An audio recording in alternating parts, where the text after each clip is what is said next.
بغیر کوئی منظوری کے یا بغیر ان کے علم میں لائے میں کیا گیا ہو.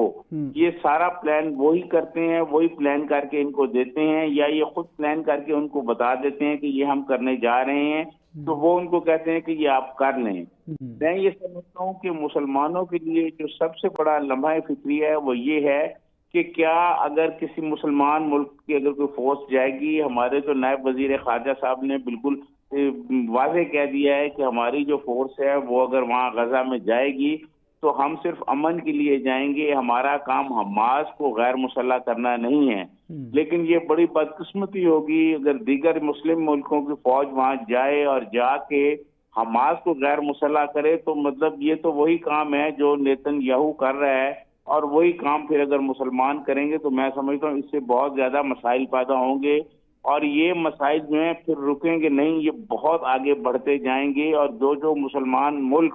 وہاں غزہ میں جا کے حماس کو غیر مسلح کریں گے, ان حکمرانوں کے لیے اپنے ملکوں میں بھی مشکلات آ سکتی ہیں. اور یہ ایک میں سمجھتا ہوں کہ یہ جو خطہ ہے ایک دفعہ پھر مشکلات کا شکار ہونے جا رہا ہے. اور یہ جو کچھ ہے یہ بالکل ایک ایسی بات نہیں ہے کہ یہ امریکن کی مرضی سے نہیں ہو رہا. یہ نیتن یاہو جو کچھ کر رہا ہے یہ امریکن کی مرضی سے کر رہا ہے. صحیح. وجیہہ صاحبہ, اسرائیل کا صومالی لینڈ کو تسلیم کرنا کیا اشارہ ہے؟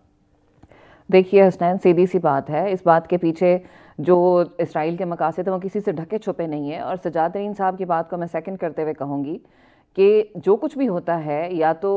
اسرائیل کی طرف سے انیشیٹو لیا جاتا ہے یا یو ایس کی طرف سے, اور پھر دونوں ممالک اس کو امپلیمنٹ کرتے ہیں میوچل انڈرسٹینڈنگ کے ساتھ. ابھی آپ کو پتہ ہے گزشتہ ہفتے جو ہے اسرائیل کی طرف سے ایک وفد نے اور پینٹاگون کی طرف سے کچھ لوگوں نے مل جل کر اکٹھے صدر ٹرمپ کو ایران کے اوپر حملے کی بریفنگ دی اور ممکنہ نشانوں کے بارے میں بات کی. اور اس کے بعد آج جناب وہ ٹرمپ صاحب فرما رہے ہیں کہ اگر یہ ہوا تو ہم یہ کر دیں گے, وہ ہوا تو ہم وہ کر دیں گے. تو یہ تو صومالی لینڈ کا ایشو ہے, آپ دیکھیے کہ اس کو دنیا کے کسی ملک نے آج تک تسلیم نہیں کیا. ایک ملک کے اندر ایک چھوٹا سا علاقہ, ایک چھوٹی سی جو فورس ہے, انہوں نے کچھ علاقوں پہ قبضہ کر کے جیسے اپنا جو ہے وہ ایک بنا رکھا تھا. اور یہ صومالیہ کا اندرونی معاملہ ہے اور یہ ان کے کنٹرول میں بھی آ سکتا ہے, کسی بھی وقت یہ چیز ختم بھی ہو سکتی ہے اگر وہ اس کو فل سپورٹ دیں, فل فورس کے ساتھ اس کو ختم کریں. ایک تو یہ کہ یہ اندرونی جو مسائل ہیں کسی ملک کے ان کو ابھارنا, اور خاص طور پر افریقہ کے اندر جہاں آلریڈی بے شمار مسائل اس وقت موجود ہیں. عالمی دنیا کی اور عالمی ذرائع ابلاغ کی نظریں افریقہ پر نہیں ہیں. آپ دیکھیے چین کا جو بیان آیا اس بارے میں, چین نے کیا کہا کہ کسی ملک کے اندرونی مسئلے کو صرف اس لیے کرنا کہ اپنے جو ہے ناجائز جو آپ کے عزائم ہیں ان کو ترویج دی جا سکے, یہ انتہائی غلط بات ہے. چین نے بڑا سخت موقف اختیار کیا. یوزلی چائنا کی طرف سے اتنا سخت موقف نہیں آتا, لیکن آج صومالی لینڈ کے اس ایشو کے اوپر چائنا کی جو ہے جو ان کی وزارت خارجہ کہہ لے ان کی طرف سے جو بیان آیا ہے وہ میں ابھی پڑھ رہی تھی, اور پاکستان کی طرف سے بھی اس کی جو ہے وہ کر دیا گیا ڈینائل کہ اس چیز کو کوئی ایکسیپٹ نہیں کرے گا. دنیا بھر کے مختلف ممالک اس کے خلاف ہیں کیونکہ ایسا کوئی وہاں پر ابھی تک, دیکھیے پاکستان میں بیٹھ کر تو آج بہت سارے لوگوں کو پتہ چلا ہوگا کہ صومالی لینڈ بھی کوئی چیز ہے, اس سے پہلے لوگوں کو معلوم ہی نہیں تھا. تو یہ چیزیں جو ہے نا, یہ جان بوجھ کر مسائل کریٹ کرنا اور اب مشرق وسطیٰ کے ساتھ ساتھ افریقہ تک جنگ کو پھیلانا, یہ نظر آ رہا ہے کہ اس کے اوپر جو ہے کام شروع کر دیا گیا. صحیح. ڈاکٹر صاحب اتفاق کرتے ہیں وجیہہ صاحبہ اور ترین صاحب نے بھی جیسے اس کے اوپر گفتگو فرمائی, شرارت کرنے کی کوشش کر رہا ہے اسرائیل؟ بہت شکریہ آپ کا. دیکھیں, ایک تو یہ بات ہمیں سمجھنی ہے کہ یہ جو ہیجمونک یا ایکسپینشن کا جو ڈیزائن ہے اور نیتن یاہو کا جو ایک آئیڈیالوجی ہے,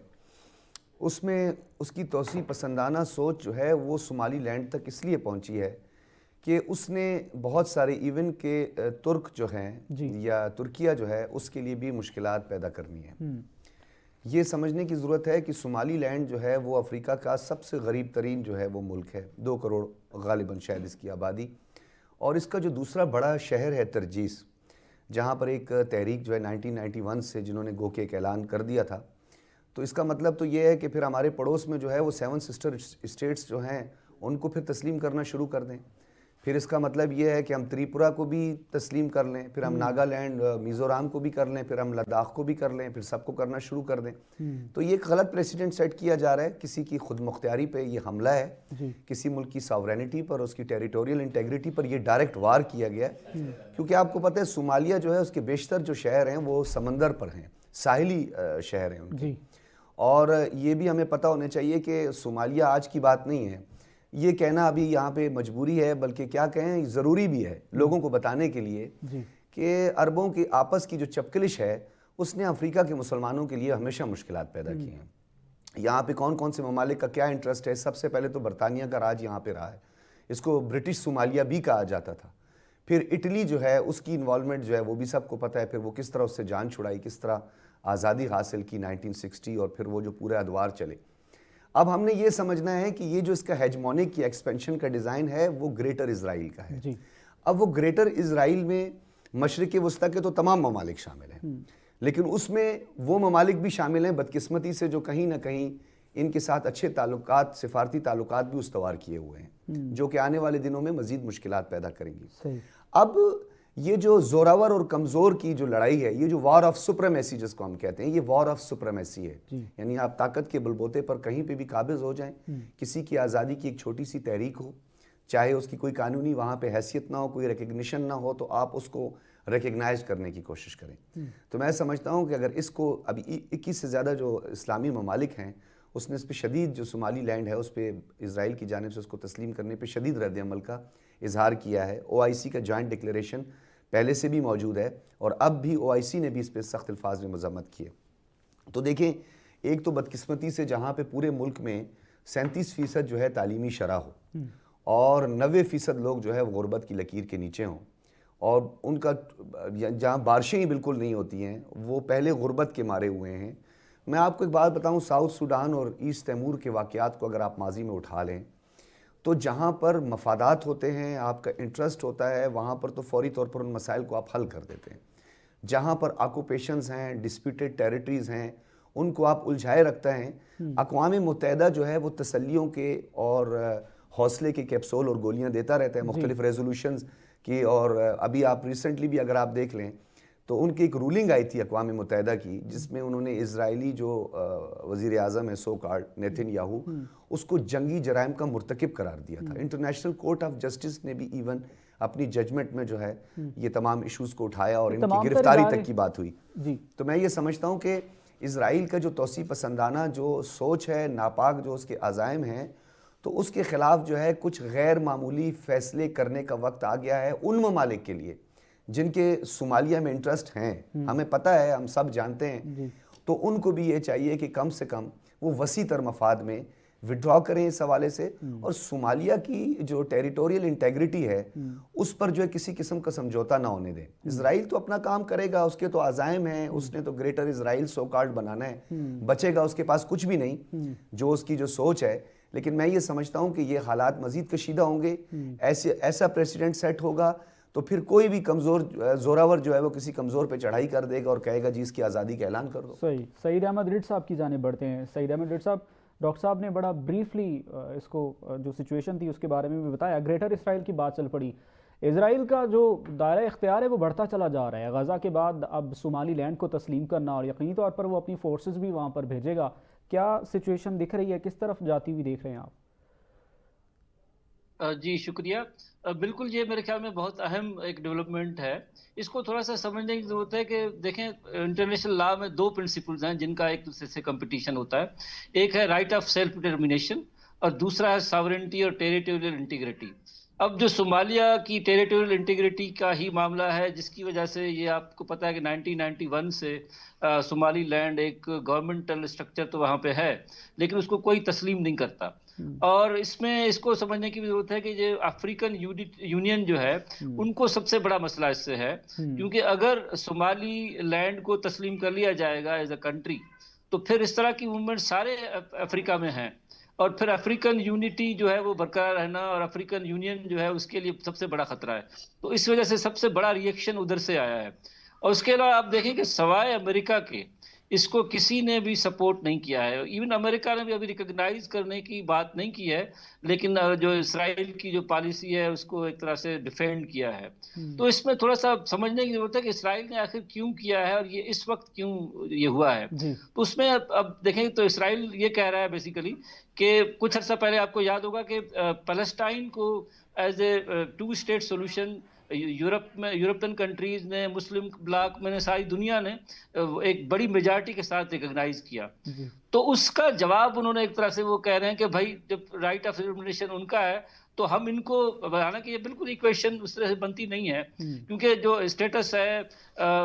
پیلسٹائن کا، اس کا صومالی لینڈ سے کوئی تعلق نہیں ہے، اور اس کے اوپر یو این کے جو ریزولوشنز ہیں سب کچھ ہے، یہاں پہ تو کچھ اس طرح کی چیز نہیں ہے، لیکن وہ اس کو یوز کر رہے ہیں اور ایک طرح سے وہ اس کو ایکویٹ کر رہے ہیں اس کے ساتھ جو کہ ہوا ہے۔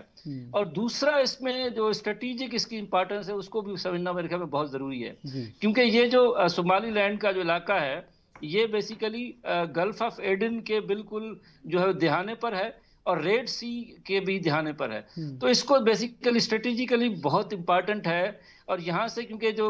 غزہ ہے، غزہ کی جو سپورٹ جاتی ہے، جو جس طرح سے غزہ میں جو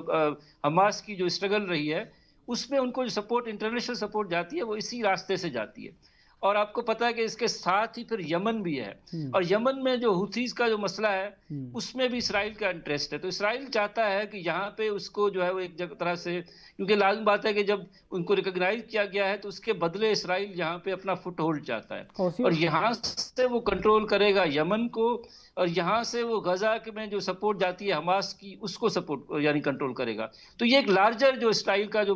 پلان ہے اس میں بہت زبردست طریقے سے فٹ ان ہوتا ہے، اور اسپیشلی جب یورپ نے اور ساری دنیا اس کو جو ہے ریکگنائز نہیں کرتی، اور آپ نے دیکھا ہوگا کہ اس کا ریئیکشن جو ہے ہر طرف سے آیا ہے، صرف امریکہ ہے۔ اور انٹرسٹنگ بھی ایک اور بڑی انٹرسٹنگ ہے کہ آپ نے دیکھا ہوگا قطر نے، سعودی عربیہ نے، ترکی نے، سب نے اس کو کہا ہے، کنڈیم کیا ہے، لیکن یو اے ای کی طرف سے ابھی تک کوئی اسٹیٹمنٹ نہیں آئی ہے، جو کہ بڑی انٹرسٹنگ ہے۔ اس کی وجہ یہ ہے کہ یو اے ای کا صومالی لینڈ کے ساتھ ریسنٹلی کچھ ایگریمنٹس اور کچھ بات چیت چل رہی ہے، جس کی وجہ سے یو اے ای خاموش ہے، اور ایریٹیریا، یہ دو اسٹیٹس ہیں جنہوں نے ابھی تک اس کو کنڈیم نہیں کیا ہے، باقی پوری دنیا اس کو کنڈیم کر رہی ہے۔ مفادات کی بات آپ نے کی سعید احمد رڈ صاحب، ایک اہم جانب آپ نے اشارہ کیا، اسی کے اوپر بریک کے بعد بات کریں گے، اور انٹرنیشنل لاز کی بھی بات کی۔ یہ انٹرنیشنل لاز صرف لاز تک رہ چکے ہیں اور اسرائیل نے ان کو ردی کی ٹوکری میں پھینک دیا ہوا ہے، اس کے اوپر بھی بات کریں گے، لیکن ایک بریک کے بعد ہمارے ساتھ رہیے۔ ویلکم بیک ناظرین، جیسے کہ سعید احمد رڈ صاحب نے بات کی انٹرنیشنل لاز کی، اور اس کے بعد یو اے ای کے بارے میں بھی انہوں نے بات کی، اور اس کے بعد ہم صومالی لینڈ کو جب تسلیم کرتا ہے اسرائیل، اس کے بعد صرف اور صرف کنڈمنیشنز ہی سامنے آتی ہیں، کوئی اس کے اوپر واضح جواب یا واضح اقدامات نہیں کیے جا رہے ہیں۔ ترین صاحب سے جان لیتے ہیں اس کی وجوہات۔ ترین صاحب، آپ اس کی وجوہات کیا سمجھتے ہیں؟ دیکھیں، میں سمجھتا ہوں کہ غزہ پر جب سے اسرائیل نے جنگ مسلط کی ہے اور وہ بمباری کر رہا ہے، اس کے بعد تمام مسلمان حکمران اور او آئی سی،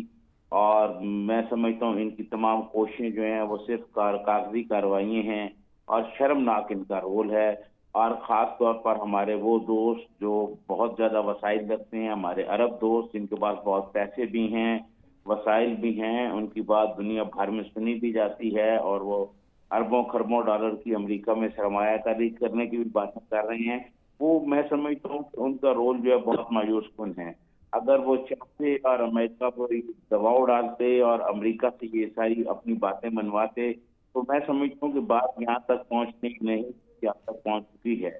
اور یہ تمام مسلمان حکمران جو ہیں ان کو یہ سوچنا چاہیے کہ اگر ان کا ہاتھ اتنا بڑھتا گیا تو پھر وہ مسلمانوں سے ہی مسلمانوں کے گلے کٹوائیں گے اور اپنے مقاصد پورے کریں گے۔ اس حوالے سے مسلمان حکمرانوں کو او آئی سی میں بیٹھ کر ایک کوئی حکمت عملی طے کرنی چاہیے تاکہ ان کا نیتن یاہو کا ہاتھ روکا جا سکے۔ لیکن بدقسمتی یہ ہے کہ امریکن کیونکہ ان کے ساتھ کھڑے ہوئے ہیں، مسلمانوں کے اکثر ملکوں میں جو ہے وہ جمہوریت نام کی چیز نہیں ہے، وہاں شہنشاہیت ہے، اور ہر شہنشاہ جو ہے وہ اپنی حکومت بچانے کے چکر میں ہے، امریکہ کے سامنے کوئی بات نہیں کر رہا، جس کی وجہ سے سارے مسائل جو ہیں وہ غزہ کے لوگوں کو بھگتنے پڑ رہے ہیں، اور اب غزہ کے بعد دیگر لوگ بھی بھگتیں گے۔ آپ نے دیکھا ہوگا جب اس نے غزہ میں جنگ مسلط کی، اس کے بعد پھر اس نے سیریا پہ جنگ مسلط کی، پھر اس نے ایران پہ کی، پھر اس نے یمن پہ کی، اس نے لیبنان پہ کی، حزب اللہ کی ساری لیڈرشپ اس نے شہید کر دی، تو کوئی مسلمان کچھ نہیں کر سکے۔ اور اب اس کو یہ پتہ چل گیا ہے کہ میں جو مرضیاں کرتا رہوں، میں دھندناتا رہوں، مسلمان ملک جو ہیں وہ میرا کچھ نہیں کر سکتے۔ اس نے قطر پہ حملہ کیا، اور قطر نے اتنا مایوس کن قطر کا رہا کہ وہ ریئیکشن ہی نہیں کر سکے، اور بلکہ ان کی طرف سے جو بیان آیا تھا وہ اس سے زیادہ مایوس کن تھا کہ اب اگر اسرائیل نے